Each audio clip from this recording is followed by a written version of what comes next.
నమస్తే, welcome to 99 TV. ప్రతి ఒక్కరం డెంటల్ ఇష్యూస్తో బాధపడుతూ ఉంటాం. చిన్నపిల్లల నుంచి పెద్దవాళ్ళ వరకు ఏదో ఒక నీడ్ ఉంటూనే ఉంటుంది, ఏదో ఒక సమస్య ఉంటూనే ఉంటుంది. అయితే సరైన సమస్యకి సరైన పరిష్కారాలు ఎక్కడ దొరుకుతాయి? ఇలా డాక్టర్స్ ఎలాంటి సలహాలు ఇస్తూ ఉంటారు? అలాగే ఎటువంటి ట్రీట్మెంట్స్ అందుబాటులో ఉన్నాయి? మారుతున్న కాలానికి అనుగుణంగా అడ్వాన్స్ టెక్నాలజీస్ వచ్చేసాయి. ఇటువంటి విషయాల్ని, డెంటల్కి సంబంధించిన అనేక విషయాల్ని మనతో షేర్ చేసుకోవడానికి మనతో ఉన్నారు doctor white chief doctor Srilakshmi గారు. వారిని మాట్లాడి దంతపరమైన సమస్యలకు వాటికి ఉన్నటువంటి పరిష్కార మార్గాలు తెలుసుకుందాం. నమస్తే డాక్టర్. నమస్తే జ్యోతి గారు. I'm doctor Srilakshmi. మనది డాక్టర్ వైట్ డెంటల్ కేర్ అండి. We have established 4 years back. We have branches Nizampet ఇంకా మదీనాగూడలో. And all kind of dental ఇష్యూస్కి మనం ఎప్పుడు అవైలబుల్ అయి ఉంటాము. ఓకే డాక్టర్ గారు, డెంటల్ సమస్య అనేది కొత్త కాదు, కానీ ఇప్పుడు ప్రజెంట్ చిన్న పిల్లలకు కూడా వచ్చేస్తున్నాయి. ఒకప్పుడు కొంచెం ఒక సెట్ అయిన ఏజ్ వచ్చిన తర్వాత వచ్చేవి, బట్ మనం చూస్తున్నది ఇప్పుడు చిన్నపిల్లల దగ్గర నుంచి చూస్తున్నాం. అండ్ ఒక్కసారి మనకి క్యావిటీ అనేది ప్రారంభమైన తర్వాత వెంటనే డాక్టర్ దగ్గరికి వెళ్ళడానికి ముందుకు వెళ్ళాం. ఒక పెయిన్ రావాలి లేదా స్వెల్లింగ్ రావాలి, అప్పుడే మాకు డాక్టర్ గుర్తొస్తారు. సో ఇలా క్యావిటీ వచ్చినప్పుడే ముందే డాక్టర్ దగ్గరికి వెళ్తే ఎలాంటి ప్రయోజనాలు ఉంటాయి? లేట్ చేయడం వల్ల ఎలాంటి ఇష్యూస్ రైజ్ అవుతాయి? ఏ ప్రాబ్లము ఓవర్ నైట్ డెవలప్ అవ్వదండి. సో ఇనీషియల్గా మీరు అన్నట్టు చిన్నగా క్యావిటీ ఉన్నప్పుడు నెగ్లెక్ట్ చేస్తానని మీరు అంటున్నారు. అది ఇంకొంచెం పెరిగిన తర్వాత నెగ్లెక్ట్ చేస్తారు. స్వెల్లింగ్ అనేది లాస్ట్ స్టేజ్కి వచ్చిన తర్వాతే వస్తుంది. స్వెల్లింగ్ వచ్చింది అని అంటే ఆ పాటికే మనకి ఇన్ఫెక్షన్ చాలా డెవలప్ అయి ఉంటుంది కాబట్టి ట్రీట్మెంట్ కూడా ఇంటెన్సివ్గా ఉంటుంది. అలా కాకుండా ఎర్లీ స్టేజెస్లోనే మనం ఇంటర్వ్యూన్ అయ్యామనుకోండి, చిన్న క్యావిటీ ఉన్న టైంలోనే మనం చేస్తాం కాబట్టి సిమెంట్ లాంటి దాంతో ట్రీట్మెంట్ అయిపోతుంది. అక్కడికి టూత్కుండే న్యాచురల్ స్ట్రెంగ్త్ ప్రిజర్వ్ అవుతుంది. అలా కాకుండా అది మనం ఎక్కువ డెస్ట్రాయ్ అవ్వనిచ్చామనుకోండి, టూత్కున్న స్ట్రెంగ్త్ పోతుంది, ట్రీట్మెంట్ ఇంటెన్సివ్ అవుతుంది, అట్లాగే టూత్కుండే లైఫ్ కూడా తగ్గిపోతుంది. సో ఎప్పుడైనా కూడా ఎర్లీ ఇంటర్వెన్షన్ వల్ల టూత్కి ఇచ్చే ట్రీట్మెంట్ లైఫ్ పెరుగుతుంది, అట్లాగే టూత్ లైఫ్ కూడా ప్రొలాంగ్ అవుతుంది. ఓకే, ఇప్పుడు చిన్న పిల్లలకి ఏజ్తో సంబంధం లేకుండా వస్తున్నాయి. పర్టికులర్గా ఎందుకు అంత చిన్న పిల్లలకి క్యావిటీస్ని చూస్తున్నాం? మార్పు ఎక్కడ ఉందంటారు? ప్రాబ్లం ఎక్కడ తలెత్తుతుంది? ఫుడ్ అండి, మెయిన్గా ఫుడ్. సో ఇంతకుముందు అంటే ఇంత విగరస్గా చాక్లెట్స్ ఇవ్వడం కానీ అవైలబిలిటీ కానీ ఉండకుండా ఉండేది. ఇప్పుడు మనం ఓవర్ ప్యాంపర్ చేస్తాము. సో ఎన్నిటికీ వాళ్ళకు కూడా తెలుసు. అంటే if they want get it done something, గారం చేసో అదో ఇదో. So too many chocolates, food habits రకరకాలుగా. సో ఎక్కువ ప్రాసెస్డ్ ఫుడ్స్ కూడా. పూర్వకాలంలో తినేంత క్వాలిటీ ఆఫ్ ఫుడ్ ఇప్పుడు మనం తినట్లేదు. ఎక్కువ ప్రాసెస్డ్ ఫుడ్స్ తినడం వల్ల కూడా. అండ్ ఈ ఫుడ్ హ్యాబిట్స్ కూడా, అంటే morning meal, lunch and dinner అలా కాకుండా మల్టిపుల్ టైమ్స్ స్నాకింగ్ చేయడం వల్ల, దట్టు షుగరీ ఫుడ్స్ స్నాక్ చేయడం వల్ల కూడా పిల్లలకి ఎక్కువ క్యావిటీ రిస్క్ వస్తుంది. అండ్ ఎక్కువగా కామన్గా ఉండే మిత్ ఏంటి అంటే పేరెంట్స్కి పాల పళ్ళే కదా ఊడిపోతాయి వస్తాయి అని చెప్పి పిల్లల్లో ఉన్న టీత్ని నెగ్లెక్ట్ చేస్తారు. బట్ పెద్దవాళ్ళకి ఎలాగైతే క్యావిటీ వచ్చి అది ప్రోగ్రెస్ అయ్యి స్వెల్లింగ్ వచ్చి ఇష్యూస్ వస్తాయో, పాల పళ్ళకు కూడా అదే ఫార్మాట్లో ఇన్ఫెక్షన్ స్ప్రెడ్ అవుతుంది. సో అది పాల పళ్ళు అయినా పర్మనెంట్ పన్ను అయినా ఎంత మనం ఎర్లీగా ఇంటర్వెన్ చేస్తే టూత్కు ఉండే లైఫ్ని ప్రిజర్వ్ చేస్తాం. చిన్నపిల్లలకి ఎలాగైతే 6 monthsకి ఒక ఫస్ట్ టూత్ వస్తుంది, 1 year తర్వాత ఇంకొకటి వస్తుంది, అలా 3 years దాకా ఒక్కొక్క టూత్ వస్తుందో, పర్మనెంట్ టీత్ రావడానికి కూడా ఒక మైల్ స్టోన్ ప్రకారం అదొక ప్యాటర్న్ ఉంటుంది. సో ఇప్పుడు 3 ఏళ్ళకి వచ్చిన పన్ను 6 yearsకే ఊడిపోతుంది కదా, వస్తుంది కదా అని నెగ్లెక్ట్ చేస్తే ఆ టూత్ లైఫ్ ఇంకొక 6 years 7 years ఉంటుంది. ఈ లోపు వచ్చిన క్యావిటీ స్ప్రెడ్ అవ్వకుండా ఉండదు కదా. ఫుడ్ హ్యాబిట్స్ మార్చము. సో ఎర్లీ ఇంటర్వెన్షన్ వల్ల దానికి ఉండే ట్రీట్మెంట్ మనం ఆ టైంకి చేయగలిగితే దాని లైఫ్ అది సస్టైన్ అవుతుంది. నెక్స్ట్ వచ్చే పర్మనెంట్ టూత్కి ఇష్యూస్ లేకుండా ఉంటాయి. మీరు చెప్పిన విషయం ఒకటి చాలా బాగుంది. యాక్చువల్లీ ఎవరికి తెలియదు అది. టూత్ పాల పళ్ళు ఊడిపోతాయి కదా, పుచ్చుకొనైనా పర్వాలేదు, కానీ దాని లైఫ్ స్పాన్ మనమే తగ్గించేస్తున్నాము అని ఆ ఒక్క పాయింట్ అయితే ఎవరు ఐడెంటిఫై చేయమన్నమాట. ఇది ఊడిపోతాయి వచ్చేస్తాయి, కానీ ఆ వాటిని పర్మనెంట్గా కొంతకాలం మనం సస్టైన్ చేయగలిగితే నెక్స్ట్ దానికి రావడానికి, ఇంకొక పర్మనెంట్ టూత్ రావడానికి కూడా ఒక స్పేస్ తీసుకుంటుంది, టైం ఉంటుంది, ఒక లాంగ్ టైం మనం తీసుకోవచ్చు అనే ఐడియా అయితే ఎవరికి రాదు. ఈ పాయింట్ మాత్రం చాలా చక్కగా చెప్పారు. అండ్ డాక్టర్ గారు, ప్రతి ఇంట్లోనూ పిల్లల విషయానికి వస్తే ఒక బిస్కెట్ ప్యాకెట్లు కుప్పలు ఉంటాయి. బిస్కెట్స్ మంచివి అనుకొని ఇచ్చేస్తూ ఉంటారు. ఇప్పుడు మీరు అన్నారు షుగర్ కంటెంట్ ఎక్కువగా ఉంటుంది, వాళ్ళ హ్యాబిట్స్ మారాయి అని చెప్పేసి. మరి ఇంతగా రెగ్యులర్గా పిల్లలు బిస్కెట్స్ తినకుండా ఏ కిడ్ ఉండట్లేదు. పేరెంట్స్ ఏం చేయాలి దీనికి? కొన్ని రకమైన చేంజెస్ చేయొచ్చండి. యంగ్ ఏజ్ని మనం కాంప్రమైజ్ చేయలేం. నువ్వు షుగర్ తినద్దు, బిస్కెట్ తినద్దు, చాక్లెట్ తినద్దు అని ఏ పేరెంట్ కూడా చెప్పలేరు. But you can limit it. అంటే ఒక చాక్లెట్ ఇవ్వాలనుకున్నారు, let them make it a habit. Okay, Sunday you can have a chocolate, Sunday తింది కానీ లేదు స్కూల్లో ఒక చాక్లెట్ ఇచ్చినా let them have a discipline towards food and healthy habits కూడా. స్కూల్లో బర్త్డే జరిగింది, ఒక చాక్లెట్ ఇచ్చారు, వాళ్ళకి దాచుకోవడం అలవాటు చేయండి. Let it have a chocolate bank లాగా, ఇంట్లో ఒక బాక్స్ ఉంటుంది. So somebody gets a chocolate at the school, తీసుకొచ్చి ఆ బాక్స్లో వేసుకుంటారు. సో ఎవ్రీడే ఆ బాక్స్ ఫుల్ అవుతుంది. సండే రోజు ఆఫ్టర్ లంచ్ కానీ అలా అంటే ఇంటర్మిటెంట్ స్నాకింగ్ ఆఫ్ చాక్లెట్స్ కంటే if you give it along with lunch చేసిన వెంటనే ఇస్తే it has lesser side effects లాగా. అంటే యాజ్ సచ్ చాక్లెట్ నుండి వచ్చే సైడ్ ఎఫెక్ట్ అని కాదు, కానీ ఇంటర్మిటెంట్గా స్నాకింగ్ చేయడం కంటే లంచ్ తర్వాత ఒక చాక్లెట్ తిని తర్వాత లెట్ దెమ్ రిన్స్ ఇట్, దానివల్ల తక్కువ ఎఫెక్ట్స్ ఉంటాయి. అలా పిల్లల్లో డిసిప్లిన్ అలవాటు చేసినా కూడా it will be a better way of controlling them with sugars and chocolates లాగా. That's one trick parents can start implementing. Okay, మరి పిల్లలకి బ్రష్ చేయించే విషయంలో అసలు ఎలాంటి కేర్ తీసుకోవాల్సి ఉంటుంది? యాక్చువల్గా ఒక రోజు వచ్చేసరికి ట్రైస్ చేయాలి, బ్రష్ చేయాలని చెప్పేసి అంటూ ఉంటారు కదా, ఇది కంపల్సరీ చేయాలా, లేకపోతే ఏదైనా ఫుడ్ తీసుకున్నప్పుడు కూడా చేయాల్సి ఉంటుందా, ఎట్లా? 2 times బ్రషింగ్ అనేది అందరికీ తెలిసిన విషయమే అండి. ఇప్పుడు చిన్నపిల్లల్ని అడిగినా మీ స్కూల్లో ఏం చెప్పారు అంటే వాళ్ళు కూడా చెప్తారు 2 times బ్రషింగ్ చేయమన్నారు టీచర్ అని. బట్ ఎంతవరకు చేస్తున్నారు అనేది కిడ్స్కి పేరెంట్స్ అలవాటు చేయాల్సిందే. అంటే వై 2 times? అంటే ఏది ఎక్కువ ఇంపార్టెంట్ అంటే మార్నింగ్ కంటే కూడా నైట్ టైం బ్రష్ చేయడమే ఎక్కువ ఇంపార్టెంట్. డేలో అనుకోండి ఏదో ఒకటి తింటుంటాం, వాటర్ తాగుతాము, సో ఎంతో కొంత ఫుడ్ వాష్ అవుట్ అవుతూ ఉంటుంది. బట్ నైట్ టైం మిస్ చేయడం వల్ల తిన్న ఫుడ్ పార్టికల్స్ ఉండిపోయి అది నైట్ అంతా డికంపోజ్ అయ్యి బ్యాక్టీరియల్ యాక్షన్ జరిగి సో బ్యాక్టీరియాకి ఇనఫ్ టైం దొరుకుతుంది. సో క్యావిటీ రిస్క్ ఎక్కువ పెరిగేది నైట్ టైమే. అందుకని నైట్ టైం బ్రషింగ్ మాత్రం అస్సలు స్కిప్ చేయొద్దు. And morning you should brush, ఎందుకంటే you should keep all your friends with you. Night time ఎందుకు బ్రష్ చేసుకోవాలంటే you should have your teeth with you. So that is how it should go. ఇక parents పిల్లలకి వాళ్ళ విషయంలోనే ఇద్దరు care తీసుకోవాలి, కానీ టూత్ క్లీనింగ్ విషయంలో లేదా ఓరల్ హెల్త్ విషయంలో ఒక నెగ్లిజెన్సీ అనేది బాగా ఉండిపోయింది. ముందురా డెంటల్ డాక్టర్ పంటికి ఇంజెక్షన్ ఆ దగ్గర మొదలవుతుంది, ధైర్యం చేయరు. వాళ్ళ ఆ భయం పోవాలంటే ఏం చేయాలి? అంటే it's general rule for everything అండి, మెయింటెనెన్సా రిపేరా. అంటే ఏదైనా it could be anything, car, anything, health, everything. Repair వచ్చిన తర్వాత it can be only repaired. అలా కాకుండా డ్యామేజ్ అవ్వకుండా మనం మెయింటైన్ చేసుకోగలిగితే obviously maintenance is very much affordable and comfortable కూడా. ఏదన్నా మనం ఎవ్రీడే లైఫ్ స్టైల్లో we do many things to keep up our health. అంటే రెగ్యులర్గా జాగ్ చేయడము, వాక్ చేయడము, some sort of physical exercise కానీ, హెల్దీ ఫుడ్ హ్యాబిట్స్ కానీ, ఇవన్నీ ఎందుకు చేస్తాము? ఏదో ఒక ఇష్యూ హెల్త్కి రాకుండా ఉండడానికి. Same applies with dental health also. అంటే మనం రెగ్యులర్గా మెయింటెనెన్స్ చేసుకోవడం కోసం చేసేవి చిన్న చిన్న హ్యాబిట్స్ లైక్ బ్రషింగ్ ట్వైస్ చేసుకోవడం కానీ, once in a while dental visit చేయడం కానీ, అంతా బాగానే ఉందా, ఇష్యూస్ ఏమన్నా ఉన్నాయా, ఒకవేళ ఉన్నా ఏదైనా ఎర్లీ స్టేజెస్లో డిటెక్ట్ చేసుకోగలుగుతున్నాం, that will always fall under maintenance. అలా కాదు నొప్పి వచ్చింది, వాపు వచ్చింది, పన్ను ఊడిపోయింది, దోస్ ఆర్ ఆల్ రిపేర్స్. అంటే రిపేర్ ఎప్పుడు కూడా ఇట్ విల్ బి పెయిన్ఫుల్ కానీ లెంతీ కానీ అట్లానే ఉంటుంది. So it's always what you choose. మీరు మెయింటైన్ చేసుకుంటారా, లేదు రిపేర్ వచ్చిన తర్వాత రిపేర్ చేసుకుంటారా. It applies for everything. Okay, మరి టూత్ క్లీనింగ్ అనేది ఒకటి ఉంది కదా, ఈ టూత్ క్లీనింగ్ అనేది ఎలా చేయించుకోవాలి? అంటే ఎన్ని నెలలకు ఒకసారి చేయించాల్సి ఉంటుంది? ఒకవేళ ఫ్రీక్వెంట్గా చేయిస్తూ ఉంటే పళ్ళు ఏమైనా సెన్సిటివ్గా అయిపోయే ఛాన్సెస్ ఉంటాయి, ఆ భయం ఒకటి ఉంది. ఇప్పుడు మనం అనుకున్నట్టు మెయింటెనెన్స్ అండి. ఆ మెయింటెనెన్స్ ఎట్లా చేస్తాము అని అంటే మనం చేసుకునేదేమో 2 times బ్రష్ చేసుకోవడము, షుగరీ ఫుడ్స్ తగ్గించడము, ఇంటర్మిటెంట్గా స్నాకింగ్ తగ్గించడము, ఇవన్నీ మనం అలవాటు చేసుకునే habits. Fresh fruits and vegetables తినడం, that will help to overall health అన్నిటికీ కూడా హెల్ప్ అయ్యేది. కమింగ్ టు డెంటిస్ట్ 6 monthsకి ఒక్కసారి చెకప్ చేయించుకున్నప్పుడు మనం అన్ని క్యావిటీస్ ఏమన్నా ఉన్నాయా. క్లీనింగ్ ఎందుకు చేయించుకుంటామంటే చెకప్ చేసినప్పుడు వీ సజెస్ట్ క్లీనింగ్. ఎందుకు అంటే గమ్ హెల్త్ బాగుండడం కోసం. మనం ఎంత 2 times బ్రష్ చేసినప్పటికీ సాఫ్ట్ ప్లాక్ డిపాజిట్స్ ఫామ్ అవుతూ ఉంటాయి. అది వన్స్ ఇన్ అ వైల్ అంటే 6 monthsకి కానీ, కొంతమందికి రిస్క్ తక్కువ ఉన్నప్పుడు 8 months 1 year కానీ క్లీనింగ్ చేయించుకోవడం వల్ల గమ్ హెల్త్ బాగుంటుంది. అంటే మనకి ఎంతసేపు టూత్ యాజ్ అ హోల్ కనిపిస్తుంది కానీ దాని సరౌండింగ్గా ఉండే గమ్ కానీ, గమ్ లోపల ఉండే బోన్ హెల్త్ని కూడా ప్రిజర్వ్ చేసుకోవాలి అని అంటే గమ్స్ హెల్తీగా ఉండాలి. సో దానికి మనకి క్లీనింగ్ హెల్ప్ అవుతుంది. సో అందరికీ ఉండే కామన్ మిత్ ఏంటి అంటే క్లీనింగ్ చేయించుకుంటే సెన్సిటివిటీ వచ్చింది, లేదంటే గ్యాప్స్ వచ్చేసాయి, ఇలాంటివి. అది ప్యూర్లీ మిత్ అండి. అంటే ఒక 3 year 4 year ఓల్డ్కి కూడా 6 monthsకో 8 monthsకో విజిట్ చేయమని, క్లీనింగ్ చేయించుకోమని సజెస్ట్ చేస్తాం.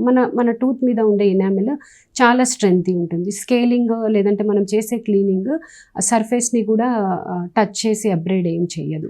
So scaling or cleaning is a very healthy procedure which can be done safely without any doubts. ఏదన్నా అంటే సెన్సిటివిటీ లాంటిది అనిపించినా క్లీనింగ్ చేయించుకున్నాను కాబట్టే వచ్చింది అనేది మిత్ కాదు. ఆల్రెడీ ఉన్న ప్రాబ్లము వాళ్ళకి తెలుస్తుంది అంతే. డిపాజిట్స్ అన్నీ క్లీన్ చేస్తాం కాబట్టి ఫ్రెష్ టూత్ ఎక్స్పోజ్ అయ్యి సెన్సిటివిటీ టెంపరీగా ఉంటుంది. It's not a side effect, it's just a temporary effect అంతే. ఇక మరి క్యావిటీ పెరిగిన తర్వాత రూట్ కెనాల్ అనే ఒక ట్రీట్మెంట్ అనేది స్టార్ట్ చేస్తారు అని చెప్పేసి, అసలు రూట్ కెనాల్ ఎప్పుడు సజెస్ట్ చేస్తారు? అంటే ఇప్పుడు మనకి క్యావిటీ సైజ్ పెరిగింది, టూత్ లోపల నర్వ్ అండ్ బ్లడ్ వెజల్స్ ఉంటాయండి. డీపర్ లేయర్స్లోకి టూత్కి క్యావిటీ స్ప్రెడ్ అయినప్పుడు అది ఇన్ఫెక్షన్ స్టేజ్లోకి వెళ్తుంది. అట్లాంటప్పుడు మనం రూట్ కెనాల్ చేస్తాం. టూత్కుండే హార్డ్ టిష్యూస్లో మనకి క్యావిటీ ఉందనుకోండి, సిమెంట్స్ లాంటి వాటితోటి మనం ట్రీట్మెంట్ చేస్తాం. లేదు లోపర్ లేయర్స్కి స్ప్రెడ్ అయినప్పుడు సో నొప్పి వస్తుంది, స్వెల్లింగ్ వస్తుంది. సో పూర్వకాలం అనుకోండి నొప్పి రాగానే పన్ను తీసేసేవాళ్ళు, ఇప్పుడు అట్లా కాదు. So everybody wants their own tooth. So టూత్ని ప్రిజర్వ్ చేసుకోవడానికి మనం చేసే ప్రొసీజర్ రూట్ కెనాల్. ఇన్ఫెక్షన్ ఏదైతే స్ప్రెడ్ అవుతుందో టూత్ లోపలికి అదంతా మనం క్లీన్ చేసి ఫిల్ చేస్తాము. అండ్ మళ్ళీ దానికి ఆ స్ట్రెంగ్త్ బ్యాక్ ఇవ్వడం కోసం క్యాప్ అనే ప్రొసీజర్ని చేస్తాం. That is how a root canal is done. ఈ క్యాప్స్లో కూడా టైప్స్ కూడా ఉంటాయి కదా, వేటిని బాగా సజెస్ట్ చేస్తారు? వీటికి లైఫ్ టైం ఎలా ఉంటుంది? మనకు జనరల్గా ఎనీ క్యాప్స్ జనరల్గా 10 years 15 years అట్లా ఉంటాయండి. ఇప్పుడు ఫ్రంట్ టీత్ ఉన్నాయి అని అంటే అవి మనం స్మైల్ జోన్లోకి వస్తాయి కాబట్టి ఈస్థెటికల్గా ఎక్కువ డిమాండింగ్ ఉన్న ఏరియాస్ కాబట్టి జిర్కోనియం కానీ ఈమాక్స్ లాంటి క్రౌన్స్ సజెస్ట్ చేస్తాము. అదే వెనకాల క్రౌన్స్ అనుకోండి మెటల్ సెరామిక్ క్రౌన్స్ కానీ అట్లాంటివి సజెస్ట్ చేస్తాం. ఓకే, మరి ఇంప్లాంట్స్ విషయానికి వస్తే అది ఒక ఎక్స్పెన్సివ్ ట్రీట్మెంట్ అనేది వింటున్నాం. అది ఎంతవరకు వాస్తవం? ఇంప్లాంట్ ఎవరు వేయించుకుంటే బెటర్? పన్ను లేనప్పుడు అంటే మనం ఎప్పుడు కూడా పంటికి ఏ ప్రాబ్లం వచ్చినా ట్రీట్మెంట్ చేయించుకుని పన్ను సేవ్ చేసుకోవడానికి కోసమే ఆప్షన్స్ చూస్తాం. ఎందుకంటే న్యాచురల్గా పంటికి ఉండే స్ట్రెంగ్త్ మనం ఎంత బాగా రిప్లేస్ చేసినా కూడా న్యాచురల్ స్ట్రెంగ్త్ మ్యాచ్ అవ్వదు. నియర్ న్యాచురల్ మాత్రమే మనం చేయగలుగుతాం. లేదు మీరు అన్నట్టు స్వెల్లింగ్ వరకు వచ్చింది, అన్ని స్టేజెస్లో డాక్టర్ని స్కిప్ చేశారు, ఇన్ఫెక్షన్ స్టేజ్ దాటేసింది, అప్పుడు తీయాల్సి వచ్చింది, హోప్లెస్ అయిపోయింది అంటే ఏ రకమైన ట్రీట్మెంట్ చేసినా కూడా టూత్ని మనం సేవ్ చేయలేము అన్నప్పుడు టూత్ తీస్తాం. తీసేసిన తర్వాత మరి టూత్ రిప్లేస్మెంట్ కావాలి, అప్పుడు దెన్ కమ్స్ ద ఇంప్లాంట్స్. అవి best sort of replacement rather than అంటే హెల్దీ ఉన్న టూత్ని తీసి ఇంప్లాంట్ చేయడం అట్లా జరగదండి. టూత్ లేని ప్లేస్లో లేదు అంటే సేవ్ చేయలేని టూత్ని తీస్తున్నాము అన్నప్పుడు రీప్లేస్మెంట్ ఆప్షన్స్లో ఇంప్లాంట్స్ వస్తాయి. బికాస్ మనం అంత ఫస్ట్ నుండి ఏ స్టేజ్లోనూ మనం సేవ్ చేసుకోలేదు కాబట్టి రిపేర్ ఎక్కువ అవుతుంది కాబట్టి దే ఆర్ ఎక్స్పెన్సివ్. అసలు ఎక్స్పెన్సివ్ గురించి ఎక్కువ ఆలోచించి ఇంతవరకు తెచ్చుకుంటాం. మీరు చెప్పింది దాన్ని బట్టి స్టార్టింగ్ వస్తే ఇంప్లాంట్ దాకా వెళ్ళాల్సిన అవసరం ఉండదు. ఇదంతా చేసి మళ్ళీ లాస్ట్లో వచ్చేసరికి పెయిన్ తప్పదు, ఒరిజినల్ టీత్ని కోల్పోతాం, చివరికి ఎక్స్పెన్సివ్ అనేది కూడా తప్పదు. So it's always how early you get it to doctor అంటే. ఆ చిన్న లాజిక్ని మిస్ అయిపోతూ ఉంటాం డాక్టర్.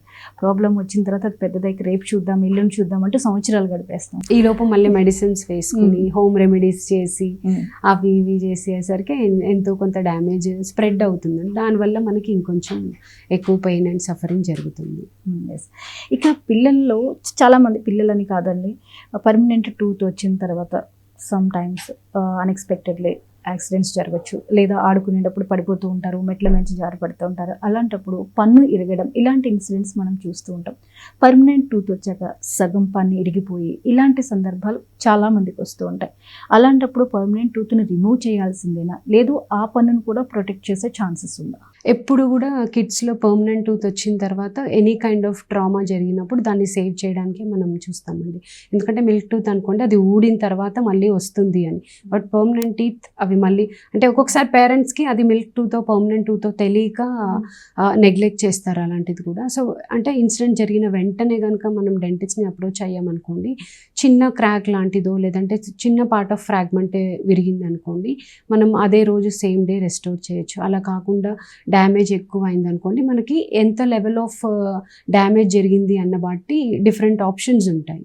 సో దాని ప్రకారం ఎర్లీ ఇంటర్వెన్షన్ చేస్తే టూత్ తీయకుండా పర్మనెంట్ టూత్ని మనం సేవ్ చేసుకోవడానికి మల్టిపుల్ ఆప్షన్స్ ఉంటాయి మనకి. సో యాజ్ ఎర్లీ యాజ్ మనం డెంటిస్ట్ని చూడడం చాలా ఇంపార్టెంట్ అట్లాంటి ఎమర్జెన్సీ టైంలో.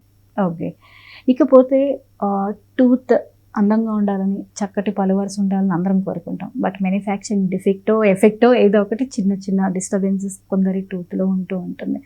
వీటికి బ్రేసెస్ ఒకప్పుడు పళ్ళెత్తుగా ఉన్నా కొంచెం చూడ్డానికి అంత అందంగా లేకపోయినప్పుడు బ్రేసెస్ అనేవి వేస్తూ ఉంటారు. అయితే బ్రేసెస్ ఇప్పుడు టూత్ అలైనర్స్, ఇవి రెండిట్ల పేర్లు ఉంటున్నాయి. బ్రేసెస్ అంటే ఎప్పటి నుంచో ఉన్నాయి, ఈ మధ్య కాలంలో అలైనర్స్ బాగా వినిపిస్తూ ఉంది. ఏంటి దానికి దీనికి తేడా ఏంటి? ట్రీట్మెంట్ సేమ్ ఉంటుందండి. మీరు అన్నట్టు ఇంతకుముందు స్కూల్ ఏజ్లోనో కాలేజ్ ఏజ్లోనో పళ్ళు వంకరగా ఉన్నా అలా ఉన్నా పేరెంట్స్ ఇంటర్ఫియర్ అయ్యి కరెక్ట్ చేయడం అది మనకి ఎప్పటి నుండో తెలిసింది. లేదు అంటే ఇప్పుడు కొంతమంది ఇప్పుడు అవే బాగున్నాయనో వద్దనుకునో ఒక సర్టన్ ఏజ్ సోషల్గా మూవ్ అవ్వడం స్టార్ట్ చేసి వర్క్ చేయడం స్టార్ట్ చేసిన తర్వాత అవి చూసి వాళ్ళు బెటర్ స్మైల్ కావాలి అనుకున్నప్పుడు ఇప్పుడు బ్రేసెస్ ఏం వేసుకుంటాము ఈ ఏజ్లో, అలాంటి లిటిల్ డిఫరెన్సెస్ ఉంటాయి కదా. దెన్ కమ్స్ ద అలైనర్స్ వచ్చేటప్పుడు మనకి ఇట్లా సోషల్గా ఎక్కువ మూవ్ అయ్యే వాళ్ళకి కానీ వర్క్ స్పేస్లో ఉన్న వాళ్ళకి కానీ వాళ్ళ బ్యాక్ అంటే అప్పుడు చేయించుకోలేదు ఇప్పుడు నాకు కావాలి అనుకున్నప్పుడు బెస్ట్ ఆప్షన్స్ అలైనర్స్. ఇన్విజిబుల్ ఉంటాయి కాబట్టి వాళ్ళ వర్క్ ఎటువంటిది ఇబ్బంది ఉండదు. ఒక్కొక్కసారి షై ఉంటారు ఆ బ్రేసెస్ని షో చేయడానికి, అలాంటప్పుడు కూడా ట్రీట్మెంట్ ఎప్పుడు సేమ్ ఉంటుందండి. అది బ్రేసెస్తో చేసిన అలైనర్స్తో చేసిన అవుట్కమ్ ఎప్పుడు మనం సేమ్ అవుట్కమ్ వస్తుంది. It's just our comfort. అంటే బ్రేసెస్ పెట్టుకుంటే అన్ని టైప్ ఆఫ్ ఫుడ్స్ తినలేమని ఆలోచించినా లేదంటే అది పెట్టుకుని బయటకు తిరగలేము అనిపించినా కూడా అలైనర్స్ అవి చాలా హెల్ప్ఫుల్ అవుతాయి. ఏజ్ లిమిటేషన్ అనేది ఉండదు బేసికల్గా. సో ఏ ఏజ్లో కావాలనుకున్నా కూడా అలైనర్స్ తోటి మనం స్మైల్ కరెక్షన్స్ చేసుకోవచ్చు. అంటే 30-40కి కూడా మీరు సజెస్ట్ చేస్తారు? ఓకే. అంటే కొంతమందికి చెప్తూ ఉంటారు పళ్ళు స్ట్రెంగ్త్ని బట్టి ఇది వరకు బ్రేసెస్ వేస్తాము లేకపోతే ఇప్పుడు వేసిన యూజ్ ఉండదు అనేవి ఒకప్పుడు విని ఉన్నాం. ఇప్పుడు ఎనీ ఏజ్ గ్రూప్కి ఇంత అవైలబిలిటీ ఉందండి. అదే beauty of the invisible aligners. మనకి as long as gum health bone health బాగుంది, టీత్ అంతా హెల్తీగా ఉన్నాయంటే ఏ ఏజ్లో అయినా కూడా అలైనర్స్ చేసుకోవచ్చు. సో ఇంతకుముందు నేను చేయించుకోలేకపోయానే అన్న అది ఉన్నప్పుడు ఏ ఏజ్లో అయినా చేసుకోవచ్చు, ఆప్షన్ వచ్చింది ఇప్పుడు. ఓకే. ఇది ఎక్స్పెన్సివ్ అవుతుందా? అలైనర్ అనేది ఒక ఎక్స్పెన్సివ్ ట్రీట్మెంటా? అందరికీ స్మైల్ కరెక్షన్ జనరల్గానే స్మైల్ కరెక్షన్ ఈస్థెటికల్గా చేసుకునే ఏ ప్రొసీజర్స్ అయినా లిటిల్ ఎక్స్పెన్సివ్ ఉంటాయండి. అంటే ఇది ఎంతకాలం వేసుకోవాల్సి ఉంటుంది? మనం చేసే కరెక్షన్ని బట్టి ఇప్పుడు చిన్న కరెక్షన్ ఉందనుకోండి 6 months 8 months లోపల అయిపోతుంది. కొన్ని కేసెస్లో కాంప్లికేషన్ ఉండి చాలా టైం పట్టేటప్పుడు మాత్రం అవి they go little lengthy. Okay. ఇప్పుడు స్మైల్ డిజైనింగ్కి ఇంత ఫ్యాషన్ పెరిగిపోయింది కదా, ఇది అందరికీ అవసరమా లేకపోతే కొందరికే సజెస్ట్ చేస్తారు? స్మైల్ అనేది నీడ్ అండి. ఇప్పుడు మీకు కావాలి, if you want to look better you will always have an option. So ఇప్పుడు ఫ్లోరోసిస్ లాంటి కేసెస్లో టీత్ బ్రౌన్ స్టెయిన్స్ కానీ షేప్ అండ్ సైజ్ నచ్చలేదు, అలాంటప్పుడు మనం ఆల్టర్ చేస్తూ స్మైల్ని డిజైన్ చేస్తాం వెనియర్స్ ద్వారా కానీ క్రౌన్స్ ద్వారా కానీ. సో అది స్మైల్ డిజైనింగ్లోకి వస్తుంది. అంటే మీరు మిమ్మల్ని బెటర్గా ప్రజెంట్ చేసుకోవాలి అనుకున్నప్పుడు టీత్ మీకు ఇది అడ్డం ఉంది, సో ఎల్లోనెస్ నచ్చలేదు, లేదంటే టీత్ మీద ఉండే బ్రౌన్ స్టెయిన్స్ నచ్చట్లేదు, లేదంటే టూత్ షేప్ అండ్ సైజ్లో ఫార్మాట్లో డిఫరెన్స్ వస్తే నేను బెటర్గా ఉంటాను అని మీకు అనిపించినప్పుడు you can go for smile designing options. అంటే దీనికి ఏమైనా పర్టికులర్ మెయింటెనెన్స్ కానీ ఫుడ్ హ్యాబిట్స్లో కానీ ఇంకేదైనా జాగ్రత్తలు తీసుకోవాల్సిన అవసరం ఉంటుందండి. ఈస్థెటికల్గా మనం బెటర్ లుక్ కోసం చేసే ఏ ప్రొసీజర్స్ అయినా they need little maintenance. Okay. అవి ఎలాంటివో చెప్పగలరా? అంటే హార్డ్ థింగ్స్ లాంటివి బైట్ చేసేటప్పుడు కటింగ్ అండ్ చాపింగ్ చేసుకుని తినడానికి స్లైస్ చేసి తినడానికి ఉండే డిఫరెన్స్ అంతే, లిటిల్ డిఫరెన్సెస్. అంటే ఇప్పుడు పిల్లలకు కూడా అలైనర్స్ వేయొచ్చా? వాళ్ళు మెయింటైన్ చేయగలరా? ఒక సర్టెన్ ఏజ్ తర్వాత అండి. కిడ్స్ యాజ్ సచ్ కిడ్స్కి 10 లోపల అట్లా చెయ్యము, టీనేజర్స్ నుండి చేయొచ్చు. అంటే వాళ్ళని కంట్రోల్ చేయలేము కిడ్స్ అంటే అప్పుడు పాల పళ్ళు పర్మనెంట్ పళ్ళు కలిపి ఉంటాయి. సో ఆ స్టేజ్లో అలైన్మెంట్ అవసరం ఉండదు. అవి గ్రోత్ ఫంక్షనల్ కరెక్షన్స్ చేస్తాము. As such aligners we start from teenagers. అంటే పర్మనెంట్ టీత్ వచ్చాక ఎన్ని స్టేజ్లో మీరు అలైనర్స్ చేసుకోవచ్చు. ఇక జ్ఞానదంతం విషయానికి వస్తే అందరినీ ట్రబుల్ చేస్తుంది. దాని బారిన పడని వాళ్ళు ఉండరు. కొంతమంది తీయించుకోవాల్సిన పరిస్థితి వస్తుంది, కొంతమందికి అది సగం వచ్చి ఆగిపోతుంది. ఈ జ్ఞానదంతం కంప్లైంట్ వచ్చినప్పుడు డాక్టర్ల దగ్గరికి వెళ్ళాలా, నొప్పిని భరిస్తూ పోతుందిలే అని వదిలేయచ్చా? ఏం చేయాలి? ఎప్పుడైతే ప్రాబ్లం వచ్చినప్పుడు చూయించుకోవడమే ఎనీడే సజెస్టబుల్. సో జ్ఞానదంతాలు మీరు అన్నట్టు 100లో 95 పీపుల్కి అవి రాంగ్ పొజిషన్స్లో రావడమే ఎక్కువ నొప్పితో అట్లా వస్తాయి. ఎందుకంటే దవడలో ఇంతకుముందు ఆజాన్ బాహుల్ లాగా పెద్దగా ఉండి మేబీ అప్పుడు 3rd మోలార్కి సరిపడా ప్లేస్ ఉండేదేమో, but now that we don't have that enough space. So most of the time అది ఇరుకులో కానీ దవడ వైపు కానీ అలా ప్రాబ్లమాటిక్గానే వస్తాయి. సో అట్లా పొజిషన్ రాంగ్లో ఉన్నప్పుడు పొజిషన్ని మనం కరెక్ట్ చేయలేము. అందుకని నొప్పి వచ్చినప్పుడు విజ్డమ్ టీత్ తీయించుకోవడమే ఎనీడే సజెస్టబుల్. అది ఒకసారి డీలే చేసి మళ్ళీ నొప్పి వచ్చినప్పుడు చూద్దాంలే అని ఇంకొకసారి డీలే చేస్తే టూత్ స్ట్రక్చర్ పాడయ్యి ఎక్స్ట్రాక్షన్ డిఫికల్టీ అయిందనుకోండి, డిఫికల్టీ తర్వాత పోస్ట్ ఆపరేటివ్ రికవరీ పెరుగుతుంది. సో నొప్పి వచ్చినప్పుడైతే ఎంచుకుంటే ఎర్లీగా రికవర్ అవుతారు. అంటే సమ్టైమ్స్ దీన్ని సర్జరీ కూడా ఒక్కొక్కసారి చేయాల్సిన పరిస్థితి వస్తుంది అంటారు, బట్ మాకు ఐడియా లేదు, వింటున్నవి మాత్రం. అవును, విజ్డమ్ టీత్ మనం అన్నట్టు అవి డిఫరెంట్ పొజిషన్స్లో ఉంటాయండి. ఒక్కొక్కసారి ఎముకల నుండి బయటికి రాకుండా కంప్లీట్గా లోపలే ఉంటాయి. ఉండి ఎక్కువ పెయిన్ కాజ్ చేసినప్పుడు మనం ఆ పర్టికులర్ బోన్ మాత్రం కొంచెం కట్ చేసి తీసి టూత్ని తీస్తాము. అలాంటప్పుడు అవి సర్జికల్గా అవుతాయి. మీరు ఒక డాక్టర్గా మీకున్న ఇంత ఎక్స్పీరియన్స్లో ఎన్నో కేసెస్ చూస్తూ ఉంటారు కదా, మీకు రెగ్యులర్గా కనిపించినటువంటి ఒక పేషెంట్లో కనిపించినటువంటి కామన్ పాయింట్ ఏంటి, వాళ్ళు చేస్తున్న మిస్టేక్స్ ఏం గమనించారు? ఎప్పుడు చూసే కామన్ మిస్టేక్ ఇయర్స్ నుండి ప్రాబ్లం వచ్చాక చూపించుకోవడం అండి. అంటే చాలా ఫ్యూ పీపుల్ ఆ మెయింటెనెన్స్ ఫేస్లో ఉంటారు. అంటే ఇప్పుడు ఒక అపాయింట్మెంట్ షెడ్యూల్ చేసామనుకోండి క్లీనింగ్కి, బై డిఫాల్ట్ ఒక 6 months తర్వాత చేయించుకోండి అంటాం. Few people will turn up, అంటే నా డ్యూ ఉందండి, నేను క్లీనింగ్ చేయించుకుని 6 months అయ్యింది, సో అంత బాగానే ఉందా చూడండి అని అడిగే వాళ్ళు చాలా తక్కువ మంది. తర్వాత మళ్ళీ ఏదో ఒక కంప్లైంట్ వచ్చి నొప్పి వచ్చి లేదా అలా అయిన తర్వాత వచ్చేది అది. సో ఆ ఒక్క మిస్టేక్ని మనం అవాయిడ్ చేసుకోగలిగితే మీరు అనేటట్టు ఏ ఎక్స్పెన్సివ్ ట్రీట్మెంట్స్ అవసరం పడదు. ఇక క్యాప్స్ విషయానికి వస్తే, క్యాప్స్ వేయించుకున్న తర్వాత కొంతకాలమే కంట్రోల్లో ఉంటారన్నమాట. ఫుడ్ హ్యాబిట్స్ విషయంలో కంట్రోల్ చేసుకోలేరు. అలా క్యాప్స్ వేయించుకునే వాళ్ళకి పర్మనెంట్గా అవి మీరు ఇచ్చిన లైఫ్ టైం వరకు అవి ఉండాలి అంటే ఎటువంటి జాగ్రత్త తీసుకోవాల్సిన అవసరం? ఫుడ్ హ్యాబిట్స్ అండ్ క్లీనింగ్ అండి. మన టీత్ అనుకోండి న్యాచురల్గానే అవి సలైవాతోటి క్లెన్జింగ్ యాక్షన్ ఎంతో కొంత జరుగుతుంది కాబట్టి అవి అలాగే ఉంటాయి. బట్ క్యాప్స్ వచ్చేసరికి అవి ఫారెన్ పార్టికల్ కాబట్టి ఫ్లాసింగ్ చేయడం కానీ 2 times బ్రష్ చేయడం వల్ల దాని మీద ఉండే ఫుడ్ పార్టికల్స్ అవి ప్రాపర్గా ఎప్పటికప్పుడు రిమూవ్ అవుతూ ఉన్నాయి అనుకోండి, క్యాప్ చుట్టూ కానీ క్యాప్ పక్కన టీత్ కానీ డ్యామేజ్ అవ్వకుండా ఉంటాయి. So it needs little maintenance from our side. Okay. ఇక అలాగే చిగుళ్ళ వాపు అనేది కూడా రెగ్యులర్గా వింటూ ఉంటాం. ఈ చిగుళ్ళ వాపు ఎందువల్ల వస్తుంది? ఫుడ్ హ్యాబిట్లో వల్లే వస్తుందా, లేకపోతే అది మనకి ఇండికేషనా, ఇంటర్నల్గా ఒక ఇన్ఫెక్షన్ ఉంది అన్న ఇండికేషన్ అనుకోవాలా, ఏమనుకోవాలి? మీరు అన్నట్టు మనం 2 times బ్రష్ చేసినా ఎంతో కొంత సాఫ్ట్ ప్లాక్ డిపాజిట్స్ ఫామ్ అవుతాయి అంటున్నాను కదా, అవి నథింగ్ బట్ బ్యాక్టీరియా ఉంటాయి. అవి ఎప్పుడైతే నైట్ టైం మనం మిస్ చేస్తామో లేదంటే ఆ ప్లాక్ కాస్త గట్టిపడి టాటర్ మనం గారా అంటాం చూడండి అలా పడతాయో అవి గమ్స్కి ఇరిటేషన్ని చేస్తాయి. సో అవి ప్రొలాంగ్డ్గా అలాగే ఇరిటేటెడ్గా ఉన్నాయి, మనం క్లీనింగ్ మిస్ చేసాము, సో అవి ఇరిటేషన్కి రియాక్షన్ కింద గమ్స్ స్వెల్ అవ్వడం స్టార్ట్ చేస్తాయి. ఎప్పుడైతే గమ్స్ స్వెల్ అవుతాయో అది బ్రష్ తగిలినా ఏ పార్టికల్ తగిలినా కూడా బ్లీడ్ అవ్వడం స్టార్ట్ అవుతుంది. సో బ్లీడింగ్ గమ్స్ అనేది ఫస్ట్ అండ్ ఎర్లియస్ట్ సిమ్టమ్. అంటే మీ చిగుళ్ళు హెల్దీగా లేవు, they trying to tell you something అనడానికి is a first symptom bleeding gums. మనం ఆ స్టేజ్లో ఇంటర్ఫియర్ అయినా ఆ డిపాజిట్స్ అన్ని రిమూవ్ చేసుకున్నా కూడా అవి మళ్ళీ నార్మల్ అయిపోతాయి. అలా కాకుండా నెగ్లెక్ట్ చేసామనుకోండి అది ఇంకా స్ప్రెడ్ అయ్యి ఆ బ్లీడింగ్ కాస్త ఇంకా పెరుగుతుంది, లేదంటే చిగుళ్ళు మెల్లగా అరిగిపోవడం స్టార్ట్ చేస్తాయి. ఓవర్ ద టైం ఒక్కొక్క పన్ను కదులుతుంది, అంటే అది మెల్లగా స్ప్రెడ్ అవుతుంది అండ్ పెయిన్లెస్ ఉంటుంది. అక్కడ మిస్ అవుతారు చాలా మటుకు. పెయిన్లెస్ ఉంటుంది కాబట్టి ఎంతసేపు నొప్పి లేదు సో ఐఎమ్ ఫైన్ అనేది కామన్గా మనం అజ్యూమ్ చేసుకునేది. బట్ బ్లీడింగ్ అవుతుంది అంటే ఎందుకు బ్లీడ్ అవుతుంది, ఏదైనా ఏం ఇష్యూ లేకుండా. సో బ్లీడింగ్ అవుతుంది కాబట్టి it's an Alam. So concern కింద ట్రీట్ చేసామనుకోండి చాలా ఎర్లీగా దాన్ని మనం ట్రీట్ చేయొచ్చు. అంటే బ్రష్ చేసినప్పుడు కూడా అప్పుడప్పుడు వస్తూ ఉండడం అది గమనిస్తూ ఉంటారు, అది కూడా ఎందువల్ల వస్తుంది? ప్లాక్ డిపాజిషన్స్ వల్ల అండి. ప్లాక్ ఎప్పుడైతే డిపాజిషన్ కింద ఉండిపోతుందో దాని నుండే ఇన్ఫ్లేమ్డ్ గమ్స్, దాని నుండి బ్లీడింగ్ అవుతుంది. సో క్లీనింగ్ చేయించుకుంటే సరిపోతుంది. డాక్టర్, సెన్సిటివిటీ, పళ్ళు జివ్వుమనడం ఇలాంటివి ఫేస్ చేస్తూ ఉంటాం. సెన్సిటివ్గా ఉన్నప్పుడు మాకున్న అవగాహనలో ఒకటి హోమ్ రెమెడీస్, లేదు అంటే సజెస్టబుల్ టూత్ బ్రష్లు తెచ్చుకుని వాడేయటం, ఇవి కరెక్టా లేదా దీనికి కూడా పర్టికులర్ ట్రీట్మెంట్ ఉంటుందా? అంటే మనం సెన్సిటివిటీ దేనివల్ల వస్తుంది రూల్ అవుట్ చేసుకుంటామండి. ఫస్ట్ వెన్ యూ ఇయర్స్ అదే టూత్ స్ట్రక్చర్ ఎక్కువ లేదు, టెంపరీగా ఉందనుకోండి, మనం అప్పుడు ఫస్ట్ టూత్పేస్ట్ లాంటి స్మాల్ రెమెడీస్ తోటి స్టార్ట్ చేస్తాం. 1-2 months డీసెన్సిటైజింగ్ టూత్పేస్ట్ లాంటివి సజెస్ట్ చేస్తాము.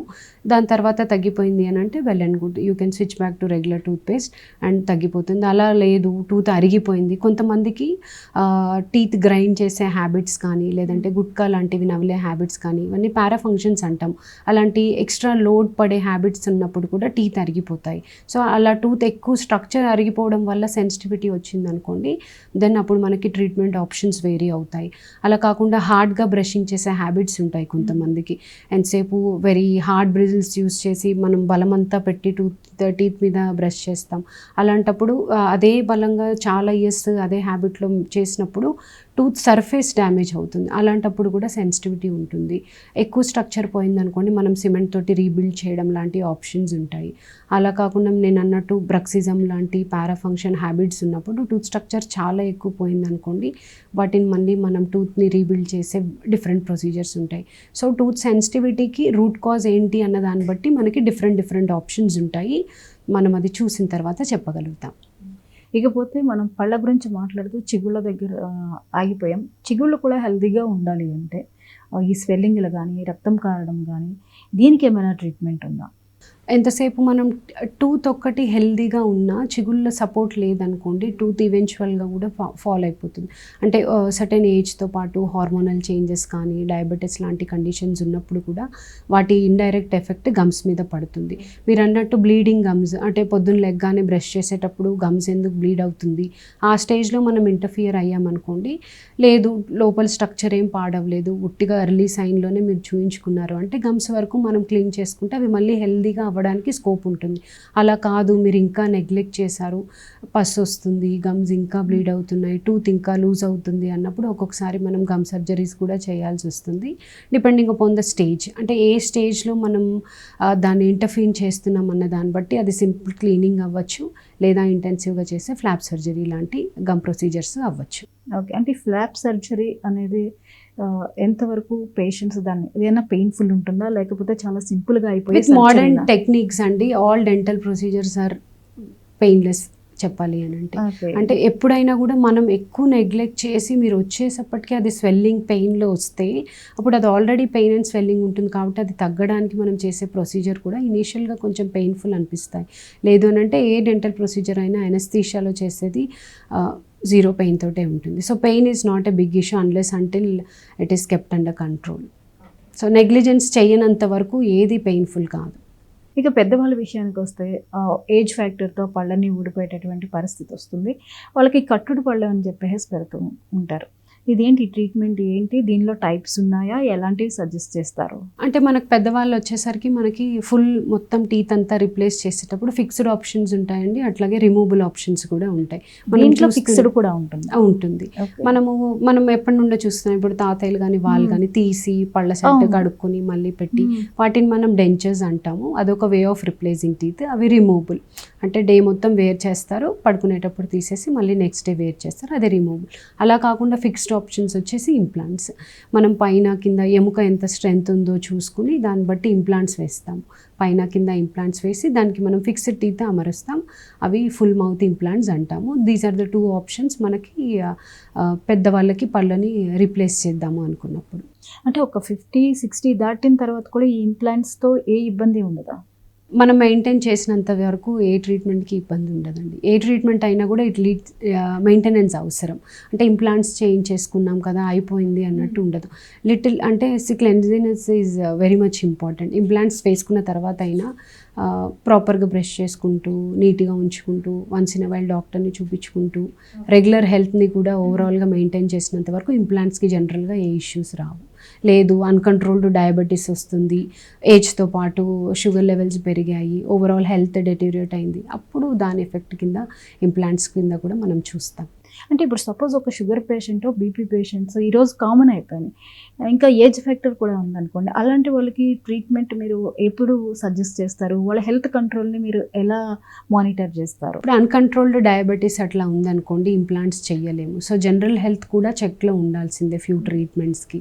ఇప్పుడు బోన్కి కొన్ని ఉండే కండిషన్స్ ఉంటాయి, అలాంటప్పుడు కూడా మనం ఇంప్లాంట్స్ చేయలేము. సో అలాంటి హెల్త్ ఏదన్నా ఉంది మనం ఇంప్లాంట్స్ చేయలేము అన్నప్పుడు మనం తీసి పెట్టుకునే డెంచర్స్ మీద రిలై అవుతాం. ఓకే, అంటే ఒక పేషెంట్ కండిషన్ బట్టి కూడా డెసిషన్ తీసుకుంటాం. మల్టీ ఫ్యాక్టోరియల్ ఉంటుందండి. పేషెంట్ నీడ్, వాళ్ళ అండర్లైనింగ్ హెల్త్ కండిషన్, వాళ్ళు ఎన్నిసార్లు చెకప్కి రాగలుగుతున్నారు లేదు, విజిట్స్కి, అన్నిటినీ కన్సిడర్ చేసి మనం ట్రీట్మెంట్ ఆప్షన్స్ ఇవ్వడం జరుగుతుంది. ఇప్పుడు ట్రీట్మెంట్ తీసుకున్న పేషెంట్స్ ఉంటారు, క్యాప్స్ వేయించుకున్న వాళ్ళు ఉంటారు కదా, క్యాప్స్ వేయించుకున్న తర్వాత వాళ్ళు కూడా మీ దగ్గరికి ఫ్రీక్వెంట్గా చెకప్కి రావాల్సిన అవసరం ఉంటుందా? అవి సేఫ్గా ఉన్నంతకాలం దాని గురించి పెద్దగా పట్టించుకోవాల్సిన అవసరం అంటే ఇప్పుడు ఒక్క పన్నుకి రూట్ కెనాల్ చేయించుకుని క్యాప్ వేసుకుని మిగిలిన పళ్ళు కూడా ఉంటాయి కదండి. సో అదే మనం ఇందాక నుండి మెయింటెనెన్స్ అని చెప్పుకుంటుంది. ఒక పన్ను రూట్ కెనాల్ వరకు వెళ్ళింది, మిగతా ఏవి వెళ్ళకూడదు అంటే మనం ఏదో ఒక ప్రికాషన్ మన సైడ్ నుంచి చూసుకోవాలి కదా. సో మనం ఇంట్లో చేసుకునే హ్యాబిట్స్ అన్నీ మనం అలవాటు పరుచుకునేవి. అలా కాకుండా డెంటిస్ట్ దగ్గర ఇప్పుడు ఒక టూత్కి క్యావిటీ వచ్చింది, లేదంటే పంటికి మధ్యలో క్యావిటీ వచ్చింది, అది ఎలా తెలుస్తుంది? మనం ఆ 6 monthsకి మీరు విజిట్కి వెళ్ళినప్పుడు ఎక్స్రేస్ తీయడం వల్లనో అలాగా తెలుస్తుంది. సో మిగిలిన టీత్ ఎఫెక్ట్ అవుతున్నాయా లేదా, హెల్తీగా ఉన్నాయా అని చూసుకోవడానికైనా కూడా విజిట్స్ అవసరం. జస్ట్ ఆ ఒక్క క్యాప్ ఎలా ఉందో లేదో అనే దానికంటే ఓవరాల్గా డెంటల్ హెల్త్ బాగుందా, అన్నీ బాగున్నాయని చూపించుకోవడానికి రెగ్యులర్ విజిట్స్ అవసరం. సో కంపల్సరీగా అది పన్నే కదా నొప్పి వచ్చినప్పుడే అని కాకుండా రెగ్యులర్ విజిట్స్ అనేవి ఓరల్ హెల్త్కి కంపల్సరీ అవసరం అవసరం. అంటే చాలా వరకు ప్రాబ్లమ్స్ మనం కంట్రోల్ చేయొచ్చు. అంటే మీరు అన్నట్టు ఇందాక ఎక్స్పెన్సివ్ అని ఆ వర్డే అవసరం ఉండదు when you can do it in early stage. ఉమెన్కి వచ్చేసరికి కొన్ని ఇష్యూస్ ఉంటాయి. ప్రెగ్నెంట్ ఉమెన్స్ కనుక ఆ టైంలో కొన్ని అన్ఎక్స్పెక్టెడ్గా రావచ్చు. వాళ్ళ ప్రెగ్నెంట్ ఉన్న ఈ పీరియడ్ 9 monthsలోనే ఎప్పుడైనా డెంటల్ ఇష్యూస్ వస్తే వాళ్ళకి తాత్కాలికంగా మీరు ఎలాంటి ట్రీట్మెంట్ ఇస్తారు, అసలు ఇచ్చే ఛాన్సెస్ ఉంటాయా? జనరల్గా ట్రీట్మెంట్స్ సెకండ్ ట్రైమిస్టర్లో ఏదైనా అవాయిడబుల్ ఉంది అని అంటే we will try to postpone it pregnancy టైంలో అండి. లేదు నొప్పి ఎక్కువ ఉంది అట్లా అంటే మనం సెకండ్ ట్రైమిస్టర్లో ఇంటర్వ్యూన్ చేసుకోవచ్చు. ప్రెగ్నెన్సీలో వచ్చే హార్మోనల్ చేంజెస్ వల్ల కూడా గమ్స్ ఎఫెక్ట్ అవుతుంటాయి, గమ్ హెల్త్ మీద కూడా ఇష్యూ ఉంటుంది. అందుకని బై డిఫాల్ట్ ప్రెగ్నెంట్ లేడీస్కి మనం సెకండ్ ట్రైమిస్టర్లో ఒకసారి క్లీనింగ్ చేయించుకోమని అడ్వైస్ చేస్తాము. డాక్టర్ గారు, చివరిగా పేషెంట్స్కి లేదా మా ఆడియన్స్కి అందరికీ పిల్లల విషయంలో కానీ పెద్దల విషయంలో కానీ ప్రతి ఒక్కరూ తీసుకోవాల్సిన జాగ్రత్త ఏంటి టీత్ విషయంలో? ప్రాబ్లం పెద్దది అయ్యేదాకా వెయిట్ చేయకుండా ఉండడం ఈజ్ ద ఓన్లీ సొల్యూషన్ అండి. అంటే ఏదైనా స్టార్టింగ్ స్టేజ్లో ఉంది, మీరు అన్నట్టు బ్లీడ్ అవుతుందో, లేదంటే ఫుడ్ స్టక్ అవుతుందో, లేదంటే చిన్న క్యావిటీ ఒక డాట్ లాగా కనిపించిందో, ఆ స్టేజ్లోనే చూపించుకుంటే చిన్న ట్రీట్మెంట్తో అయిపోతుంది. అది పెరిగి పెరిగి పెద్దది అయ్యే వరకు వెయిట్ చేయకుండా ఉంటే పిల్లలకైనా పెద్దవాళ్ళకైనా, అంటే నొప్పి అంటూ వస్తే అది పెద్దవాళ్ళకి ఎంత ఉంటుందో పిల్లలకు కూడా అంతే ఉంటుంది. అంటే చిన్న దెబ్బ తగిలితేనే మనం చూడలేము, అట్లాంటిది వాళ్ళు పంటి నొప్పితోటి వాళ్ళు కూడా అంతే సఫర్ అవుతారు. సో ఆ స్టేజ్ దాకా వెళ్ళకుండా, అండ్ మోస్ట్లీ పాల పన్ను ఊడిపోతుంది, ట్రీట్మెంట్ అవసరం లేదు అనేది మైండ్లో నుండి తీసేసి ఏ ప్రాబ్లం వచ్చినా ఒకసారి చూపించడంలో పోయేది ఏం లేదు. సో ఎర్లీగా చూపించుకోవడం వల్ల ఏదైనా కూడా it can be kept under control. Okay, thank you doctor. ఎన్నో విషయాన్ని, కొన్ని అపోహల్ని కూడా ఇప్పుడు మీరు మాకు షేర్ చేశారు. Thank you so much. Thank you అండి. చూశారు కదండి, పన్నే కదా అని వదిలేదు. పన్ను నొప్పి వచ్చేదాకా, పన్ను పాడయ్యేదాకా మాత్రం వెయిట్ చేయకండి. స్టార్టింగ్లోనే కనుక ఆ ప్రాబ్లమ్ని కనిపెట్టి మనం డాక్టర్ని సంప్రదిస్తే చాలా తక్కువ డ్యామేజ్తో బయటపడతాము. ఎలాంటి ఇబ్బంది లేకుండా మన డెంటల్ యొక్క లైఫ్ టైంని పెంచిన వాళ్ళు అవుతాము. మన ఓరల్ హెల్త్ కూడా చాలా బాగుండే అవకాశం ఉంటుంది. కాబట్టి చిన్న ఇష్యూ అని వదిలేయకుండా ఒకసారి విజిట్ అవ్వండి, డాక్టర్ సలహా తీసుకోండి. వాళ్ళ సలహాలు సూచనలు కనుక ముందుకెళ్తే మరింత హెల్తీగా మనం ఉండొచ్చు. ఇది ఇవాల్టి special episode. Keep watching 9 Trend.